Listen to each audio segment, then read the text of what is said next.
YouTube is a platform that gets pretty chaotic. Constant controversies and some content that would cause kids lifelong trauma, so it makes sense that they would implement some kind of system to stop certain content from being uploaded. It sounds good in theory, but if communism has anything to show for it, quite a few things can sound good in theory but be somewhat nonsensical in practice. And after letting artificial intelligence run the system that can get users banned, it's bound to lead to a whole plethora of issues. A recent victim of this issue is a user going by the name of CowOfTheSea.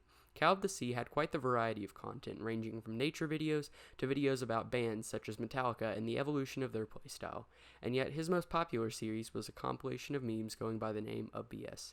And although his contents could be considered dark humor by some, it was nowhere near to some of the stuff that to this day remains on the platform. I actually managed to get into contact with him to discuss the ordeal, and he stated the following about his channel. I asked multiple times for evidence or timestamps for the violations, but never really got any. I eventually got an email from a real person saying they could tell exactly what caused the problem, but then said it's handled by a different department, so they wouldn't do it. I also had 2 videos that I hadn't yet appealed, and their only advice was to appeal them after doing so to the other 2-month-old videos. Afterwards, my account got terminated. This seemed to be a common problem among the platform lately. The largest of this incident is what's going on with Corey X Kenshin and Markiplier. In case you haven't heard, a few videos by Corey about a game called The Mortuary Assistant were age restricted despite Corey censoring all forms of swearing and even those in the game. Markiplier, however, swore himself in his video, and yet his was unage restricted and even monetizable. This seems to be an underlying issue. I mean, it's quite obvious that there's some sort of, at least, favoritism, or at the very least, they're choosing who to actually mark these rules with. Now, it's hard to say who exactly they favor in situations like these, but we can make a few assumptions. And based on those assumptions, Corey isn't one of them. And despite that, in this whole situation, I don't really think it's the swearing in general that is the problem. It's more of the problem of how YouTube goes about handling their rules. You see, if, say, in a school, which I'm using this as an example, say one group of people was dress coded and the other group of people were allowed to break dress code frequently but were not punished for this. This is quite obviously unfair. There would be some backlash either from students, parents, or just such in general. Or with a school, you might actually have something happen. But with YouTube, there's such a big platform that all they can say is, oh, it was a robot or such, and they can get away with it. And keep on doing it is the problem. Like, if it just happened once, and it just stopped completely, they just turned around and said, owned up to their mistake and said, hey, we didn't mean to do that, it would be okay. But when does an accident become an actual issue? When it happens multiple times. In this case, it's happened quite a few times.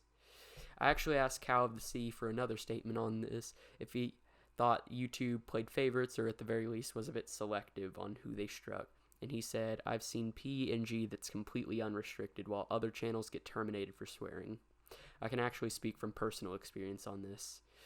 When I was around 10, I was on YouTube and accidentally clicked on one of those videos made completely for shock value. It was disguised as a Minecraft tutorial on a topic I had been searching for. It was a redstone tutorial, 3x3 piston door, you know, the works. But then, halfway through, it changed to a video of a cat being microwaved alive. Needless to say, that video isn't exactly kid-friendly, is it? It was 5 years ago, mind you, but while researching for this video, I think I might have found it. And as far as I could tell, it was completely unrestricted. This got me thinking, are people even monitoring the platform? I mean, YouTube has stated that AI has been sort of an issue with them in sort of the Corey situation, but is it really in the smaller situations, like with CowOfTheSea? He had the following to state about this. I strongly believe that there is little to no input by real people. I've made 14 appeals to YouTube, and all of them have been near instant rejection. I haven't really heard of an appeal ever working, and they refuse to show proof where the video broke a rule. And despite his attempts, his channel was removed from YouTube at almost 50k subs. This problem is seeming to worsen in the foreseeable future. As far as I can tell, some channels are just going to keep on getting away with this. A big example of this is Dream SMP Official. Despite being run by No Runalong, who, as you know, does not partake in the Dream SMP, he still makes profit off of videos. One of his most profitable videos where he made nearly 22 videos on the death of beloved YouTuber Technoblade, making hundreds of thousands of dollars in ad revenue. He still remains on the platform to this day, nearing 500,000 subs. And yet, all we gotta do in a situation like this is hope. Well, until next time, stay toasty and see ya.